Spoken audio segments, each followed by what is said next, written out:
Well, a very good afternoon to all of you and a warm welcome to this live care session on our Facebook page and on our YouTube channel as well. Wherever you are joining from, it is brilliant to have you with us, and thank you for spending this brief amount of time as we look together at the whole issue of assisted suicide and euthanasia. Undoubtedly, one of the most pressing and challenging ethical debates of our time.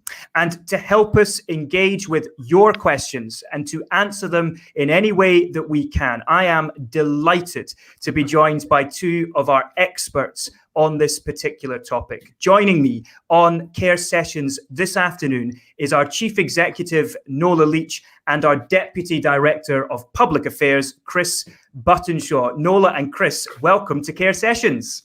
Thank you. Good afternoon. Great to be with you. It's great to be with you both. Nola, are you well? I'm very well, thank you, James. Yes. Good. And Chris, this is your first time on Care Sessions. On a scale of 1 to 10, how excited are you? Oh, that's hard to quantify, James. I would say a solid 9.75. 975. Fantastic. Well, friends, as you're joining us on Facebook and on YouTube for this special question and answer session on assisted suicide and euthanasia, one of your tasks is to make sure that our friend Chris reaches a 10 out of 10 for excitement levels by the end of the session. What we are going to do is we're going to split our time together, 45 minutes, we're running until 1:15, into two sections. And in the first section, we're going to cover just some of the background to this whole topic of assisted suicide and euthanasia. And then we're going to move into the question and answer session. And this is where you come in. If you're watching on Facebook or on YouTube, what we would love is for you to put any questions you have about end-of-life issues into the comments below this video. Now, we can't promise we'll be able to get to every question, but we do promise that we will follow up with every question that we can't get to. So please, as we hear Nola and Chris explain some of the background to this topic, what we would absolutely love to make this session work is for you to put your questions in the comments below this video, and we will cover as many of them as we can. So just to set the background then, Chris, coming to you first. Euthanasia, assisted suicide, assisted dying, these terms get used all the time, often interchangeably. I wonder if you could explain to us, is there a difference between these terms that often get used? And if there is a difference, what is it? Thanks, James. That's a really good question and a great place for us to start. I think it's so important to be clear what we're talking about when we're considering end-of-life issues in the round. So just to give you a couple of quick definitions, euthanasia can probably best be understood as the intentional killing, either by act or omission, so by doing something or not doing something, of a person whose life is felt not to be worth living. Just for clarity, that doesn't include stopping or starting a medically futile treatment or relieving pain when the intention is to kill the pain, to address the pain but not the patient, or refusal of medical treatment by somebody who's competent. Assisted suicide, on the other hand, is any act where someone, often though not exclusively a doctor, helps another person to end their own life. And suicide, just for what it's worth, while we're talking definitions, is generally agreed upon as the act of intentionally causing one's own death.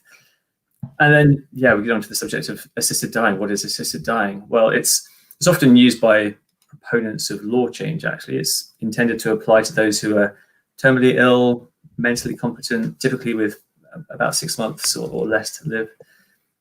And they tend to differentiate this from assisted suicide by saying that assisted dying applies to those who are dying, whereas assisted suicide as a term applies to those who are not dying.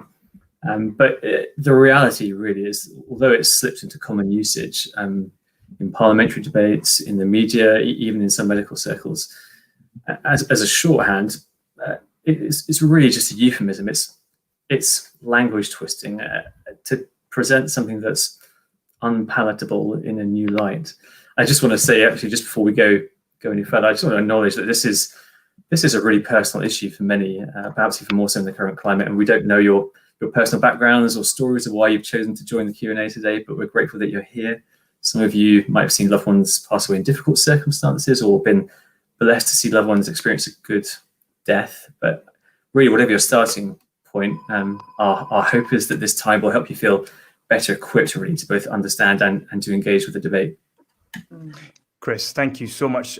Nola, just coming to you, picking up really on what Chris has said and the importance of being sensitive when we talk about this issue. That is really, really important, isn't it? It's absolutely vital. It is such a personal issue, and usually those who are engaged in discussions about it or having to face really difficult decisions are in that situation because it is so hard. And I think we have to recognise that and be very sensitive in how we speak about it. Why is care working in this particular area? You know, there's so many areas that we could work in, but why have we always focused on this one? Yeah, I mean, care, this is fundamental really to, I think, what we're about in care. We believe that all life is created by God and is of intrinsic value, and that isn't affected by illness or disability or capacity. Every life is precious, and we as in care want to speak up for the voiceless, and very often people who are facing these difficult decisions don't have a voice. We have a better story to tell, and therefore we want to protect the vulnerable and provide for good quality care at the end of life in all the ways that can happen. And so that's really why we engage in this issue. And of course, underlying is the really important fact that God decides when we are born and when we die, and it's in his hands. And we need to be trusting him, and we can trust him. But the bottom line really is that all life is of intrinsic value. We don't judge which life is worthy of ending and which life isn't. That's so helpful. I love the emphasis there on having a better story to tell. I think that whole idea that the Christian teaching on the value of life is so overwhelmingly positive. And it's one of our great challenges, I think, to communicate that effectively and well. Chris, we're about to move in. Yes, Nola, yeah. In there as well, James, and say that in that better story, one of the things that we do is advocating for better palliative care and better care of people at the end of their lives. There is a positive alternative. It's not just wishy-washy, you know, we live until the end of our natural lives. We actually in care want to do something practical to help that. That's fantastic. Well, we actually have already had some questions come in, so I want to move straight on into the question and answer session. So just a reminder to you watching on Facebook and on YouTube, please do put your questions in the comments below. They'll then be fed through to us, and through the wonders of modern technology, we will get to as many of them as possible. So question number one, which I'll go to you first, Chris, if I may. What would you say to the comment, everyone has a right to die? What would you say to that particular comment? Yeah, it's a really good, it's a really common question. I think there are a number of different ways that you could tackle it. I guess a couple of things to think about. Firstly, it's important to remember that rights don't exist in a vacuum. You know, one right for another has an implication for somebody else. Rights for patients, for example, imply reciprocal duties for medical professionals, and actually rights granted for some undermine rights granted to others. And it's a truth that it's often overlooked actually in this debate. There are limits to the freedoms that we have in a democratic society. We accept those all the time, and for good reason. And going a step further, I guess it's worth considering that just because somebody consents, it doesn't mean that human dignity in the round has been respected. And in fact, if we're talking about rights, a far better place to start rather than a right to die is to talk about the right to life. The inviolability of human life, which is a nice catchy phrase, isn't it? But life itself can't be violated or corrupted, and the idea or the doctrine that human life possesses inherent dignity or value, and that's what we believe. It underscores the principle that we shouldn't intentionally kill an innocent human being, as Nola was saying at the beginning. There's a right to life rather than a right to die. That's not a solely Christian perspective. It's found, for example, in Article 2 of the European Convention on Human Rights. So that's probably just a couple of things to start with. I guess a sort of a related point is just about what the purpose of the law is. One of the primary functions of the law and government is to protect those who are most vulnerable, even though this might impinge to some degree on the liberty of other people. Because once a state-sanctioned means of ending life becomes a legal option, it's inevitable that some vulnerable people will feel pressured to end their lives. It's very difficult to ensure with absolute certainty that someone choosing to end their life will be doing so voluntarily. You have to draw a line somewhere. Nola, anything to add to what Chris has just shared? Yeah, I would agree to that. And I think that the pressure on the vulnerable is huge, actually. That right to protect is something that's really important. The evidence from places around the world, like Oregon, for example, the majority of people, they felt they were a burden to others in their lives. And we are relational beings. We have relationships with others. And that's the classic phrase, no man is an island. And we have a responsibility to others as well, and really, really difficult. But actually, what we do does affect others.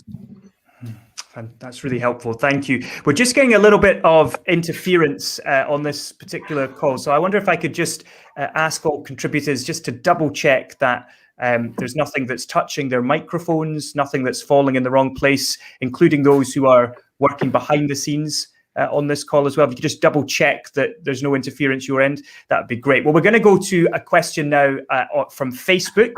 And we're going to see what this question is. So what has brought about this change of heart and mind? This is from Patricia Slade. Aborting children and helping others who feel no worth to end their own lives. How cheap is life now? So I suppose this is a really great question about the change that's happened in our culture. What has happened in the background? And I wonder if, Nola, just coming to you first, as you reflect back, what do you think has happened in society that's taken us to this point? Yeah, I think we've become a far more individualistic society. And the argument is put forward, it is my right. It's my right. It doesn't affect anybody else. It's my right. And I think we are in a society where increasingly there is that individualistic culture that is there. And I think that has coloured many, many things, actually, and it's coloured this as well. Chris, anything to add? Yeah, it's a really interesting question. Lots of people have done lots of thinking about it. We could spend a whole session just talking about how our culture has shifted. I think one thing to say is that so far as cultures go, there's a pendulum swing all the time, and different cultures oscillate between different views that are particularly valued. As Christians, we're to love the Lord and we're to love our neighbor, and to sort of follow this through, showing compassion in response to suffering is natural. But we need to, for Christians particularly, need to hold firm to the truth of Scripture for answers to some of these questions, rather than, as Nola said, some of the popular gods of our culture, autonomy, individualism, comfort, some of those things that have really taken a hold. And so really trying to grapple with some of those things will help us to kind of chart a way forward. Yeah. I suppose as well, as we look back over the last sort of 5-6 decades, I guess there has been that change, hasn't there? Nola, you mentioned a change towards a more individualistic culture, but in parallel with that has been Christian teaching, Christian principles that have often helped shape laws and the institutions of our country. They have been pushed to the margins. And so what's filled that space has been this this more secular mindset, which has rejected the kind of Christian understanding of the value of life. And that can just be really discouraging when you think about it like that. Yeah, it can. And I think, we're in a consumeristic society, so we can choose what we want to do. And I think for Christians, I just go back as well and emphasize what Chris said. I think as Christians, we all know that we want to care, we want to show love, we want to show compassion. And I think it is therefore very, very tempting to think that by ending someone's life when they are not in good circumstances is actually the compassionate, caring thing to do. And I think we've got to debunk that myth, because we're actually talking about killing people. I can think, one medic said to me, I didn't go into medicine to kill. I went into medicine to save life. And I think that attitude in our culture, we've got to debunk that myth. And that is part of the mission and the work that CARE, in partnership with all of you who are joining us today, that's the mission we're on together, to try and tell that better story and to push back on some of the myths and arguments that are flawed that we see in our society. Chris, there's another question here, which again is very helpful. What do we want to see happen in this area? So we've talked about what we don't want to see happen in one sense. We, just for the avoidance of any doubt, we do not want the current law to change, thereby legalizing some form of assisted suicide or euthanasia. But what do we want to see happen through law? Yeah, it's a really good question. I think Nola is absolutely right.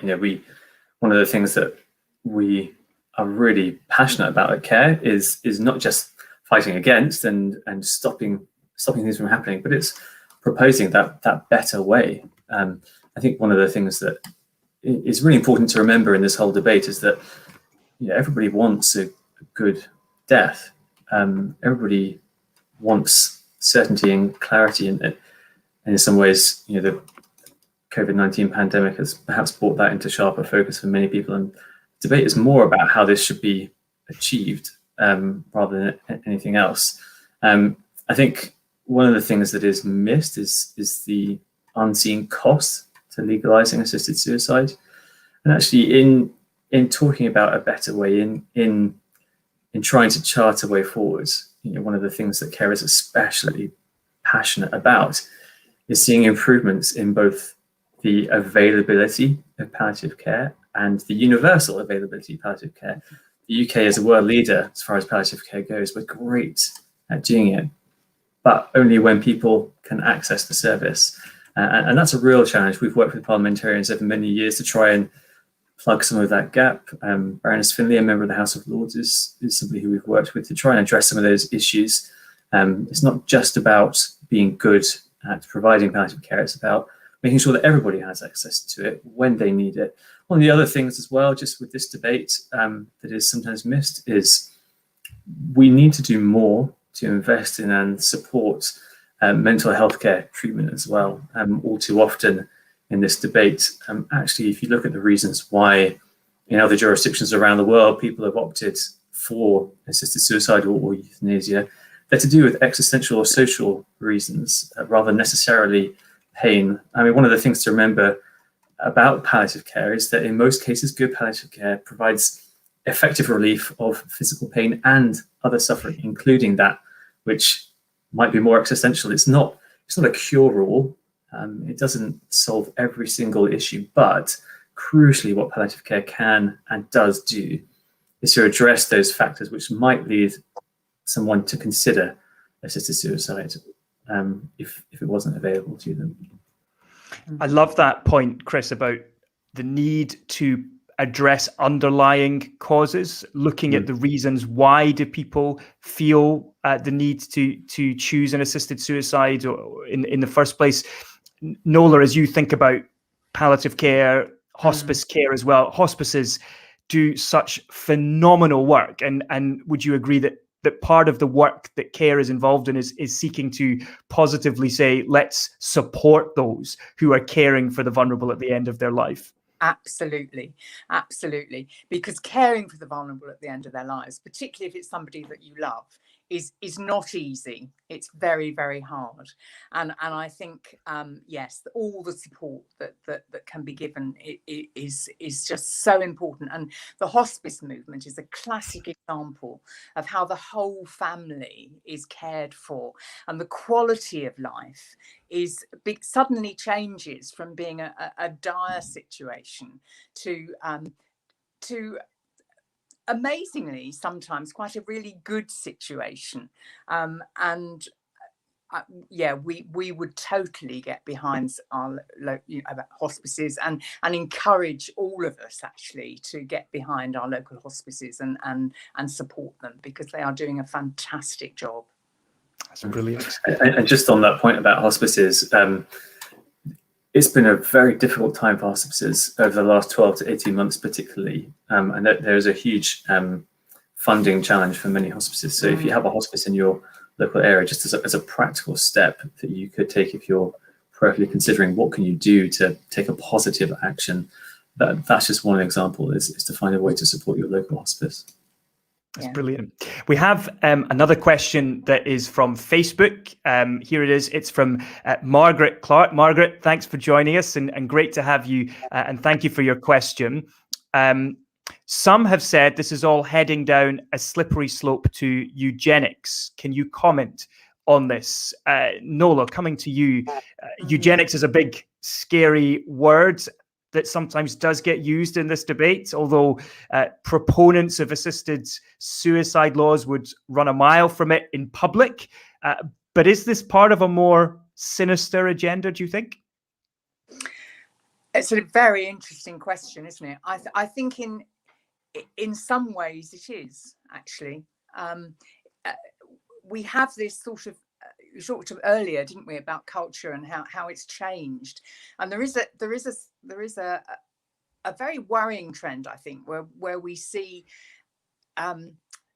science as the answer to everything, and it's everything that science does must be good. And while certainly, we can see during the whole COVID situation, it's a wonderful example of how science has been used for good. There is a danger that science can be used to manipulate in terms of those who have other ends. And I think that is something we do need to be aware of, actually. Chris, this words Nola's talked about, the worship of science, perhaps that can happen in our culture. Just to help people think through eugenics, what do we mean when we say the word eugenics? And would you add anything to what Nola's shared there? Yeah, so eugenics, broadly speaking, is anything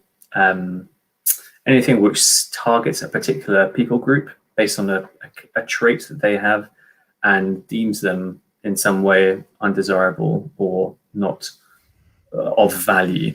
And that could be in a number of different ways, and that's a very broad definition. But as an approximation, that's what it does.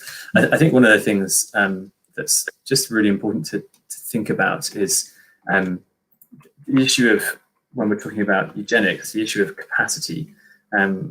We've spoken already about dignity and about it being inherent.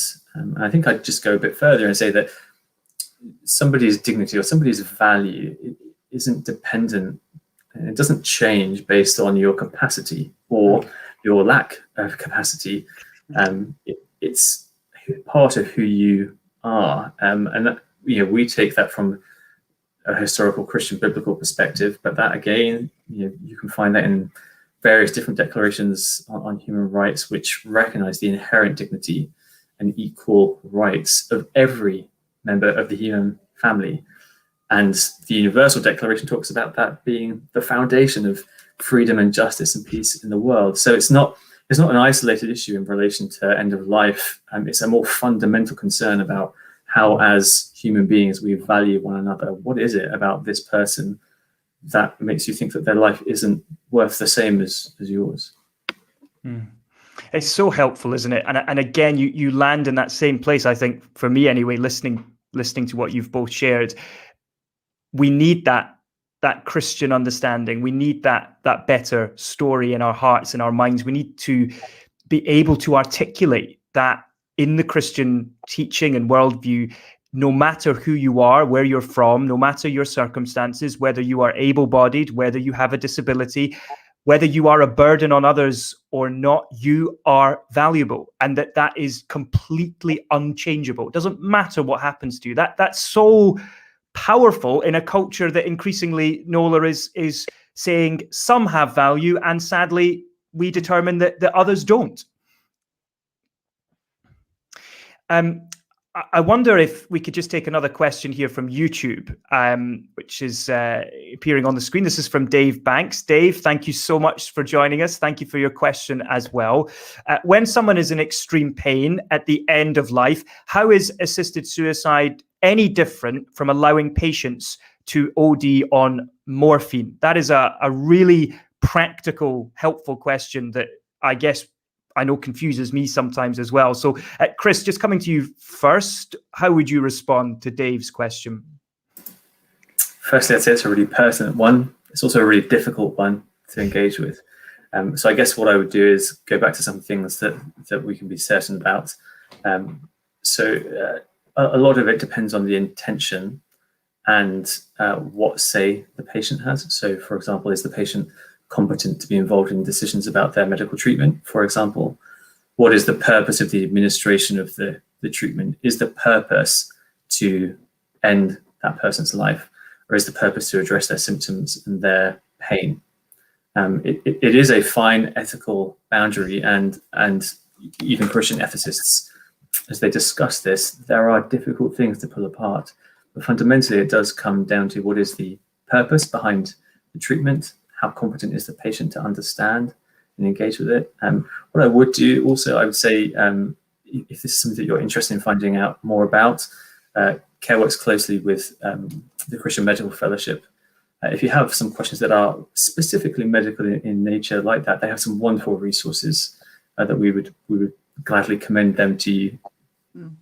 In fact, I think I can do you one better, Chris, and say if you're joining us on this CARE session, and if you are signed up and registered as part of our CARE sessions community, that means you've asked for your email to be added to that list, then you'll be receiving a resources email directly after this session, and we will make sure that some of those very resources that Chris has just talked about are included in that email, so you'll be able to access them. Thank you, Chris. And Nola, just as Chris was speaking, I was really struck by the difficult decisions that medical staff, doctors, nurses, consultants often have to grapple with. And it may seem an obvious question, but how important is it that we are praying as God's people for those working in the NHS, particularly at a time like this?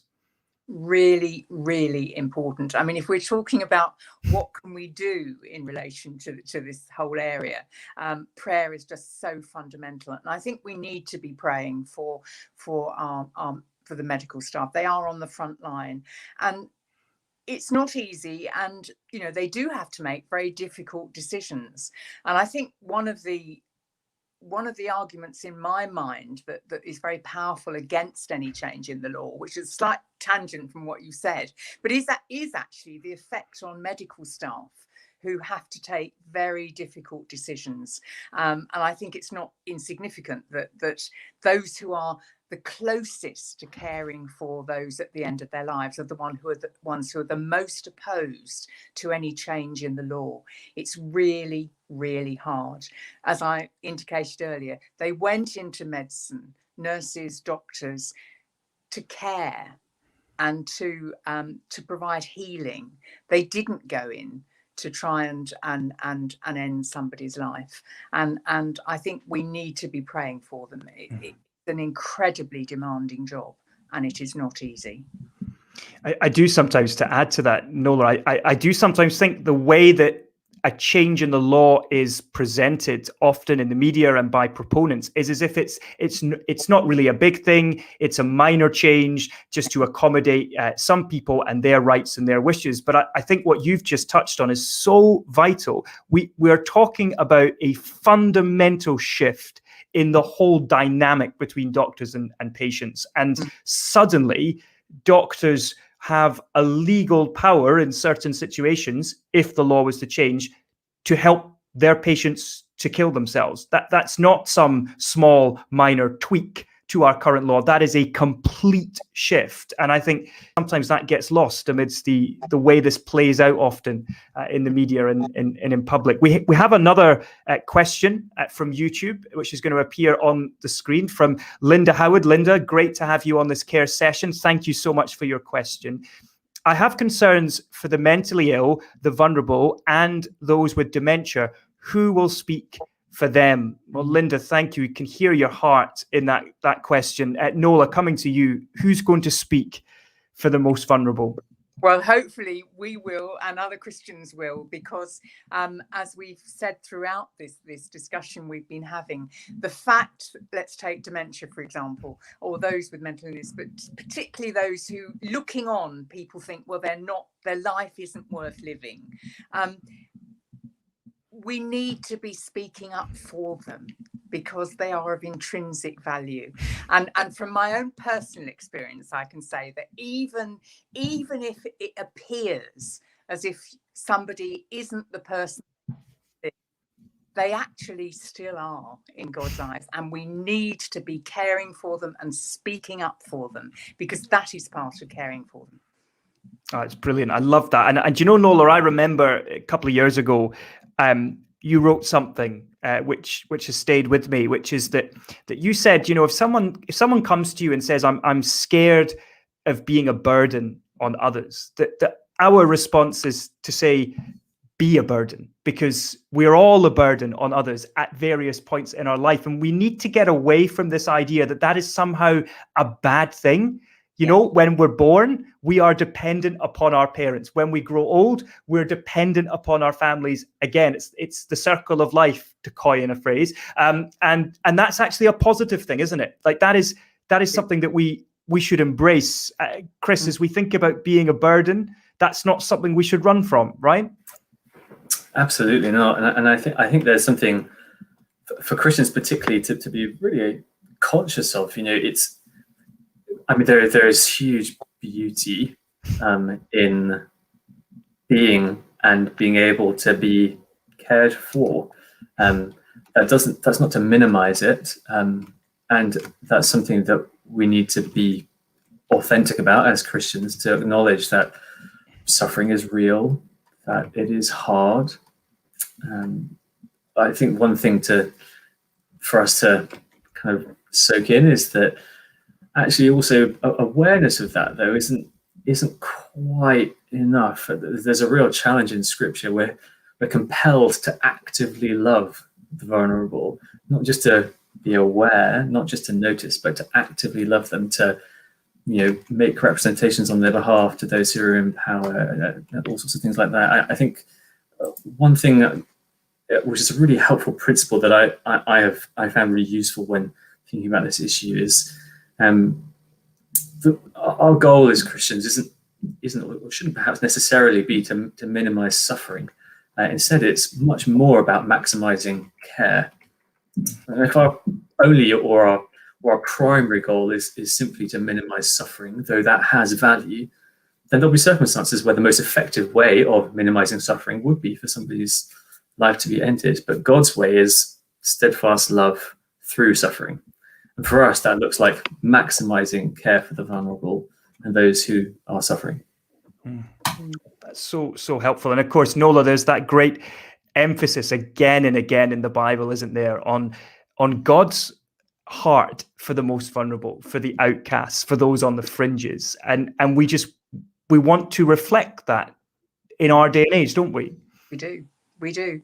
I mean, it's just fundamental to everything, isn't it? You know, we're called to love, we're called to care, we're called to value people, because they are people for whom Christ died, and it is while it isn't necessarily easy, and I hope that what we're saying isn't minimizing the reality of the situation that many people are in, actually, what a privilege to show love in that way.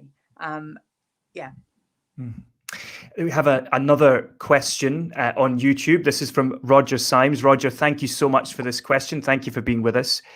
The views of people of faith are sometimes dismissed as believing suffering is noble or God's will. How do we get past this?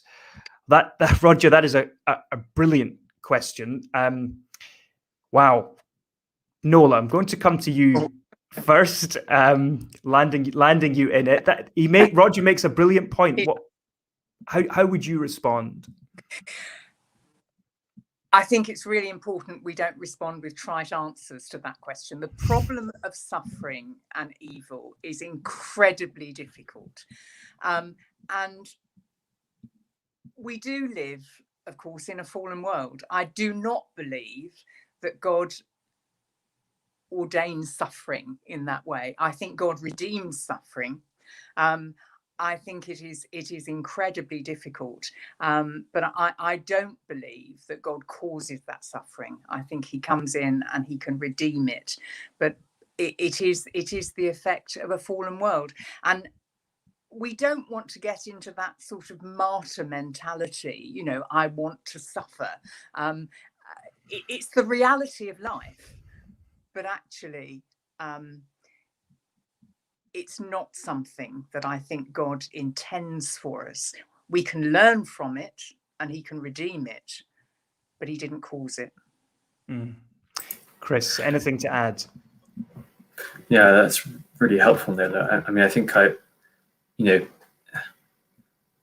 one level, suffering and particularly suffering, perhaps struggling towards the end of life, it is undesirable. It's to be avoided. Nobody wants to be in that position. It's something that many people fear. It can be painful, but it does sit within a much broader context, which is easier to say in the abstract, but it is really helpful for us to remember and to be mindful of.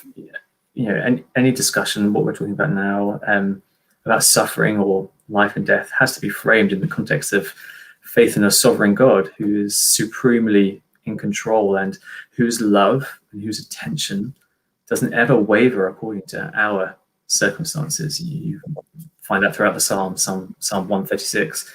His ways are beyond our understanding. Look in Isaiah, in Job.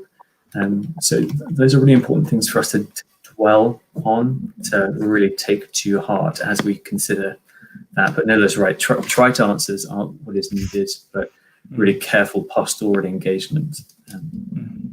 I think something you've already said, Chris, as well, and Nola, you've reflected on this too, that there is an attitude in our culture, a society that views all suffering as to be absolutely avoided at all possible costs. And that idea of God redeeming suffering means that, I guess, from a Christian perspective, there are ways that we can show people and tell people that even in the midst of suffering, which will come to all of us at different points in our lives, that there is good that can come out of it. It doesn't solve the problem, doesn't mean that everyone will then go away and be like, oh, I'm convinced now. But there are some answers that we can helpfully, graciously, sensitively, and I think patiently explain. I always think with this issue, listening more than speaking is often a good path to take. We have time, I think, for a final question. I just want to say quickly to those of you who've sent questions in, thank you so much. Thank you for engaging with us in this way. Thank you for your heart, your honesty, your willingness to publicly say what's on your mind. We're very, very grateful. And if you have in any way been affected by things that have been talked about and would just value someone to speak to, then please do get in contact with us. And you can email and call. You'll find all of our contact details on the CARE website, care.org.uk. Just a final practical question. We only have about 5 minutes left. So if I encourage my two panelists for short, succinct answers, what steps can people take practically to help turn the tide on assisted suicide. And I love the way that question's been phrased, because it can feel like this is something that's inevitably going to happen. But I just want to say now, that is not true. We believe in the God of the impossible. We also think this is a winnable argument for us. So Nola, coming to you first, what can people do to help turn the tide? Well, I think undergirding it all is pray about it, certainly. I think there are very practical things to do, like we talked about debunking the myths. I think if we're unsure of some of the questions around physician-assisted suicide and euthanasia and what the arguments are, well, they could people can very practically go to our website and look at the materials we've got there, which actually set out the arguments, and then as we understand things better, to challenge when people put forward, for example, the view it's the kindest thing to do, or it's my choice. There are arguments and stories that tell a different picture and that better situation. I think listening to people and listening to their stories is something that's very, very powerful. So I think they're the sort of things to do. And then when we feel more confident, there are always the things like engaging with our local member of parliament, explaining why we have real concerns about any change in the law. That does count, actually, and supporting them as they make decisions about what happens, so that we get good laws that are made where the vulnerable are protected. But Chris, you might probably add to that. It's so helpful. Chris, anything to add? Yeah, I totally agree with everything that was said. I think, we need to be there, actually, which sounds like a really glib thing to say, but Christians can't shy away from it. It's a hard debate to engage with, but we have to be there. These are lives that matter hugely to God. And if that's the case, then it should matter to us too. And in one thing to kind of double down on that, proposing a better way, talking about the good, talking about palliative care, and talking about the inherent value that people have. Death isn't the end. We know that as Christians. And so that's a really powerful motivating factor for us too, to bear in mind. But I guess a couple of practical things. Please do engage. Please do write to your member of parliament. There's some information on the, maybe I'm stealing James's fund there, but there's some information on the CARE website that would help you to do that in really targeted ways. That is hugely effective. Those who are proposing changes to the law are well-funded, well-resourced, and very vocal. There are more of us. We just need to show that. I love that. Chris, thank you. You've not stolen my thunder at all. In fact, you've teed me up very nicely just to flag with all of you who are watching, just as we come to a close, some specific resources that will be helpful. There's a number of things that I would love you to do as a result of this session. The first and most basic is to subscribe to our YouTube channel. If you're watching on YouTube and you're not a subscriber, I'd really encourage you to hit that subscribe button and become part of that growing community. You'll be able to access plenty more content just like this session if you hit that subscribe button. If you're watching on Facebook and you've not liked the CARE Facebook page, well, you know what to do. Hit that like button and become part of that community as well. You'll get updates on the work that we're doing across the whole of the UK to tell that better story. More good news from me, and that is if you've been struck by anything that's been said, our website, care.org.uk, we have an entire cause section devoted to this issue of assisted suicide and euthanasia. You'll find arguments, as Nola said. You'll find prayer points. You'll also find a take action button that will redirect you to a dedicated webpage to help you engage directly with your member of parliament. So care.org.uk, and you'll find the assisted suicide cause page on the home page. Very easy to find. Plenty of information there as well. I mentioned already a resources email is coming your way. If you're signed up to CARE sessions, that will have plenty of helpful content in it. one final thing to flag, and that is that we have a video on our YouTube channel called Tony's Story. And actually, Nola, this is very personal for you because this is the story of your husband and his passing a few years ago.